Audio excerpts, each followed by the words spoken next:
Welcome to the 2024 Economic Preparation and Depression Channel. I'm your host, Tony. Thank you for joining me on this June 26, 2024 Hump Day Wednesday edition. Please be sure to subscribe to this channel. Preach to me for the latest interpretation of financial news. We're not financial advisors.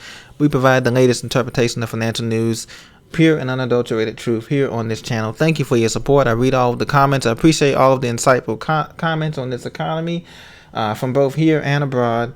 And we're going to get right into it. We're going to be talking about the inflation, Americans cutting back on non-essential purchases, as well as travel plans, and as well as the banks. You know, the stress test of these banks is everything is good, and everything is good. I'm not here to bring doom and gloom. We've fared pretty well considering all of the stuff that we've gone through, and there hasn't been any major black swan events on this side, the Western Hemisphere, thus far.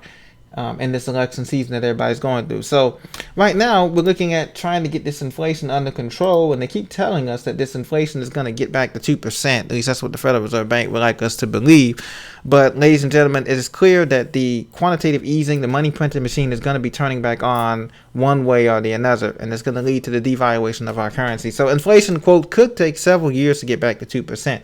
The question is, do we have several years to get back to 2%? And the answer to that is no. Obviously, with the Agenda 2030 going on, which you guys know about, and the new whole digital world and AI world, and the new technocratic economy that we're going to be entering in, this is going to be scrapped. And so this economy is just going to be crumbling, and it's going to be crumbling in the major sectors: food, housing, transportation, and utilities. Okay, and so that's what's going to happen. Some people are talking about, a cross between a World War III or an economic depression or a combination thereof.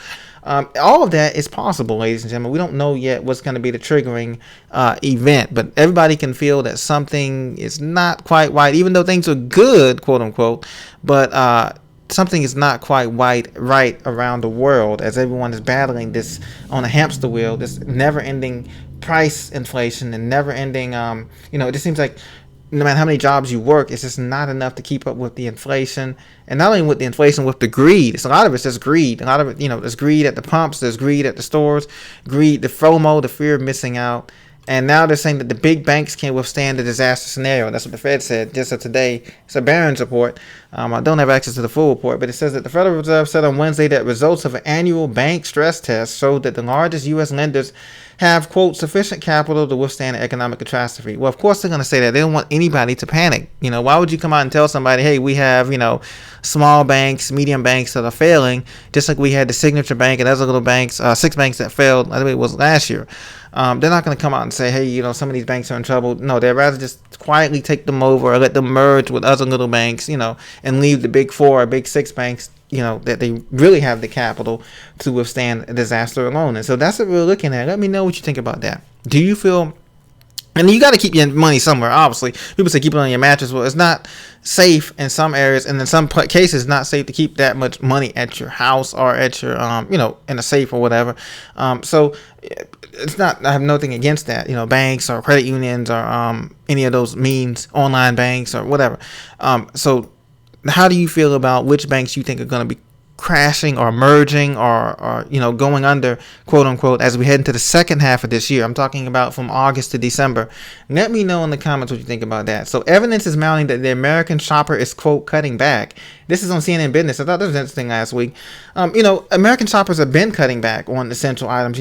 They're not, American shoppers we're very smart. We're very consumer savvy. If we get a cheaper price somewhere, we would look for it. I just talked to a guy at the dollar store. He was saying the same thing. There was like a special flavored ice cream. I guess it was like dairy free or soy free or something like that. And I think Walmart had it like for $7.99 or something like that. You go to the dollar store, it was like $4. So he's like, hey, I come here, I can save $1. Every penny counts, right? I was like, yes, every penny does count.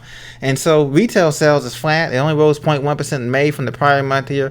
And as you can see this lady here, many people are making different choices, whether it's that getting the store brand versus that famous name brand that that we sometimes get, or specialty stores. Some people just say, I'll just get the store brand. It's just cheaper, Some people are cutting back on trips, vacations. Let me know what you're cutting back on. Some people are cutting cable and just getting the Amazon Fire Stick or Roku instead of buying $200, $300 cable and having a cable box in every room of the house.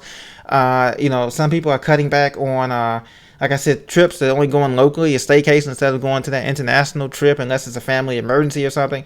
Some people are cutting back even on, even on eating out. Some people may eat out once or twice a week instead of eating out every day for lunch. Or some people are, just cutting back, or carpooling, driving one car. I know about one of my older jobs, a person, we would carpool an hour and a half to work together in a van. We'll meet at a little park and ride place and we'll carpool. Everybody chips in, and it was a great time, fellowship, and just that little hour and a half, hour ride, hour and 15-minute ride to our destination. So that's also many ways that you can cut back, and many people have been doing that because we know that the wages are not keeping up. Shoppers are fatigued, as you can see here. Wages are not keeping up with inflation, and that's the sad part about it. We haven't got a true raise, ladies and gentlemen, since 1998, since I think President Bill Clinton was in office. That's the last time we got a true cost of living raise that outpaced the inflation that we were experiencing. So we've been in a recession since 2008, and you guys know it. We know that in this channel. We've been speaking it, and we predicted that. Now, unfortunately, first comes the hyperinflation, and then comes the massive deflation of this economy in terms of prices and everything else. Houses, cars on sale, land. Unfortunately, by then, most of us, regular folks, won't be able to buy anything because we'll be in the new system, whatever that is, digital most likely, and the money that we have won't be worth as much, and we won't be able to take advantage of these sales because we're not in the top 1% of earners or top upper 1%, and it's sad because, the savings, remember, the savings, guys, the savings you used to get a lot on that money. You used to get at least a return on investment on that, whether it was CDs or online high yield savings. Now, you need at least over $150,000, $200,000 in savings just to get any type of decent return on this type of thing, due to the no savings rate that these banks are giving you, 50 cents to a quarter or a nickel. It's really sad on 1,000 or whatever. So it's just like, guys, it's very sad what this economy has gone to, but we are strong, we're resilient people, and we've gotten through this so far pretty well, considering that we've been in this recession since 2008, never really came out of it, and you see that with the malls closing down. Everybody always takes these videos on YouTube showing us the malls. We know that the malls have been closed down. Amazon took them out.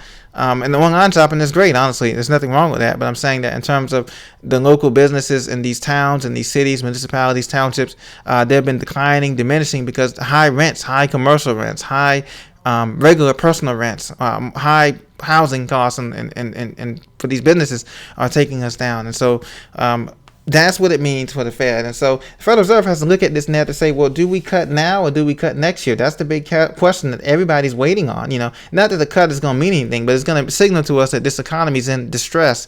If they cut the rates by more than 0.25%, 25 basis points, that means that this economy is in distress. That means that people are, having a hard time, and that we need to start borrowing. People need to start borrowing money again. And so that's what that means. So what do you think? Let me know in the comments what you think about this situation. Are you cutting back? Are you living life as normal?